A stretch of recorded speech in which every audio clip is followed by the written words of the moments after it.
हिंदू धर्म भारत का सर्वप्रमुख धर्म है। इसमें पवित्र 16 संस्कार संपन्न किए जाते हैं। हिंदू धर्म की प्राचीनता एवं विशालता के कारण ही उसे सनातन धर्म भी कहा जाता है। बौद्ध, जैन, ईसाई, इस्लाम आदि धर्मों के समान हिंदू धर्म किसी भी व्यक्ति विशेष द्वारा स्थापित किया गया धर्म नहीं, बल्कि प्राचीन काल से चले आ रहे विभिन्न धर्मों एवं आस्थाओं का बड़ा समुच्चय है। महर्षि वेदव्यास के अनुसार मनुष्य के जन्म से लेकर मृत्यु तक पवित्र 16 संस्कार संपन्न किए जाते हैं, जो निम्नानुसार है। 1. गर्भाधान। गर्भाधान संस्कार महर्षि चरक ने कहा है कि मन का प्रसन्न और पुष्ट रहना गर्भधारण के लिए आवश्यक है, इसलिए स्त्री एवं पुरुष को हमेशा उत्तर भोजन करना चाहिए और सदा प्रसन्नचित्त रहना चाहिए। गर्भ की उत्पत्ति के समय स्त्री और पुरुष का मन उत्साह, प्रसन्नता और स्वस्थता से भरा होना चाहिए। उत्तम संतान प्राप्त करने के लिए सबसे पहले गर्भाधान संस्कार करना होता है। माता पिता के रज एवं वीर्य के संयोग से संतानोत्पत्ति होती है। यह संयोग ही गर्भाधान कहलाता है। स्त्री और पुरुष के शारीरिक मिलन को गर्भाधान संस्कार कहा जाता है। गर्भस्थापन के बाद अनेक प्रकार के प्राकृतिक दोषों के आक्रमण होते हैं, जिनसे बचने के लिए यह संस्कार किया जाता है, जिससे गर्भ सुरक्षित रहता है। विधिपूर्वक संस्कार से युक्त गर्भाधान से अच्छी और सुयोग्य संतान उत्पन्न होती है। 2. पुंसवन। पुंसवन संस्कार 3 महीने के पश्चात इसलिए आयोजित किया जाता है क्योंकि गर्भ में 3 महीने के पश्चात गर्भस्थ शिशु का मस्तिष्क विकसित होने लगता है। इस समय पुंसवन संस्कार के द्वारा गर्भ में पल रहे शिशु के संस्कारों की नींव रखी जाती है। मान्यता के अनुसार शिशु गर्भ में सीखना शुरू कर देता है।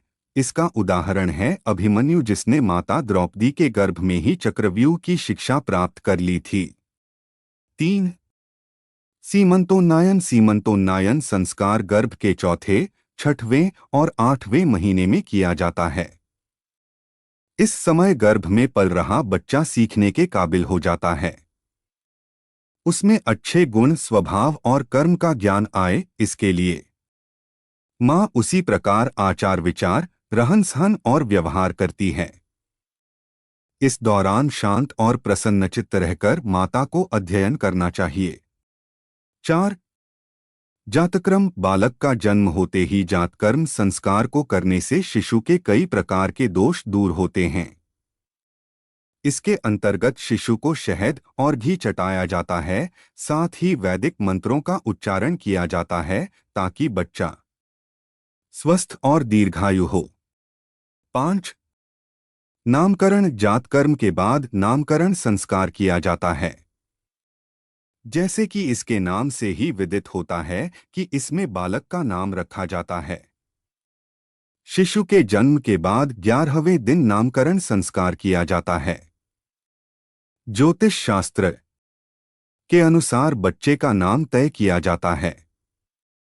बहुत से लोगों अपने बच्चे का नाम कुछ भी रख देते हैं, जो कि गलत है।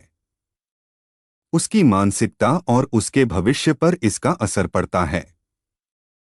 जैसे अच्छे कपड़े पहनने से व्यक्तित्व में निखार आता है, उसी तरह अच्छा और सारगर्भित नाम रखने से संपूर्ण जीवन पर उसका प्रभाव पड़ता है।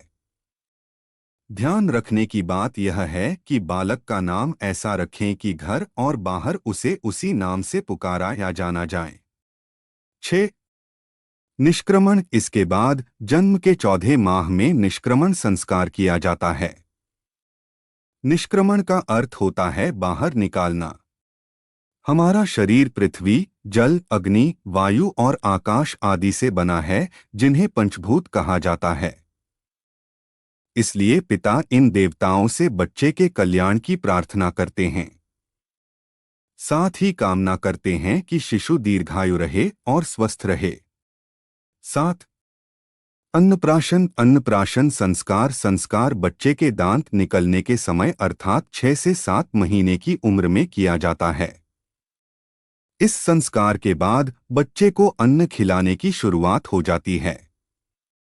प्रारंभ में उत्तम प्रकार से बना अन्न जैसे खीर, खिचड़ी, भात आदि दिया जाता है। 8. चूड़ाकर्म सिर के बाल जब प्रथम बार उतारे जाते हैं तब वह चूड़ाकर्म या मुंडन संस्कार कहलाता है। जब शिशु की आयु 1 वर्ष हो जाती है तब या 3 वर्ष की आयु में या 5वें या 7वें वर्ष की आयु में बच्चे के बाल उतारे जाते हैं। इस संस्कार से बच्चे का सिर मजबूत होता है तथा बुद्धि तेज होती है।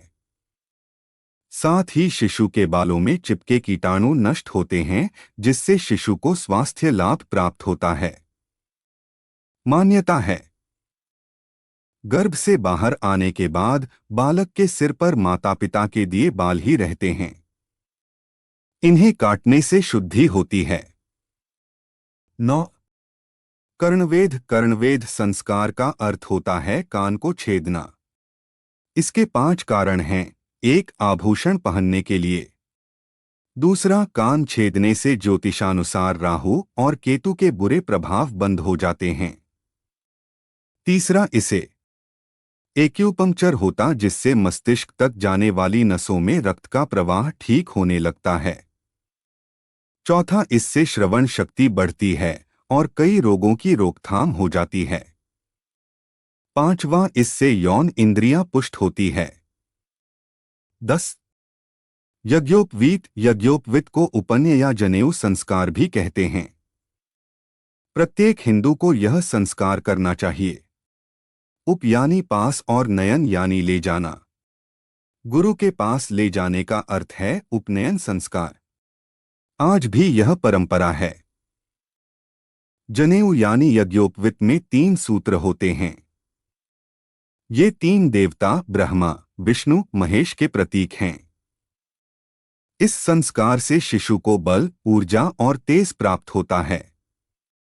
साथ ही उसमें आध्यात्मिक भाव जागृत होता है।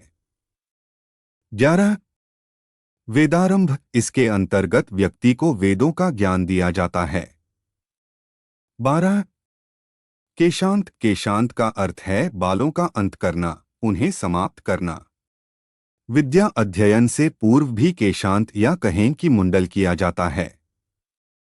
शिक्षा प्राप्ति के पहले शुद्धि जरूरी है ताकि मस्तिष्क ठीक दिशा में काम करें। प्राचीन काल में गुरुकुल से शिक्षा प्राप्ति के बाद भी केशांत संस्कार किया जाता था। 13. समावर्तन संस्कार अर्थ है फिर से लौटना। आश्रम या गुरुकुल से शिक्षा प्राप्ति के बाद व्यक्ति को फिर से समाज में लाने के लिए यह संस्कार किया जाता था। इसका आशय है ब्रह्मचारी व्यक्ति को मनोवैज्ञानिक रूप से जीवन के संघर्षों के लिए तैयार किया जाना। 14. विवाह, उचित उम्र में विवाह करना जरूरी है। विवाह संस्कार सर्वाधिक महत्वपूर्ण संस्कार माना जाता है। इसके अंतर्गत वर और वधू दोनों साथ रहकर धर्म के पालन का संकल्प लेते हुए विवाह करते हैं। विवाह के द्वारा सृष्टि के विकास में योगदान ही नहीं दिया जाता बल्कि व्यक्ति के आध्यात्मिक और मानसिक विकास के लिए भी यह जरूरी है। इसी संस्कार से व्यक्ति पितृऋण से भी मुक्त होता है। 15. आवस्याधाम 16. श्रोताधाम, इस प्रकार हिंदू धर्म के 16 संस्कार किए जाते हैं। अंत्येष्टि संस्कार, इसका अर्थ है अंतिम संस्कार। शास्त्रों के अनुसार इंसान की मृत्यु यानी देह त्याग के बाद मृत शरीर अग्नि को समर्पित किया जाता है। आज भी शवयात्रा के आगे घर से अग्नि जलाकर ले जाई जाती है। इसी से चिता जलाई जाती है।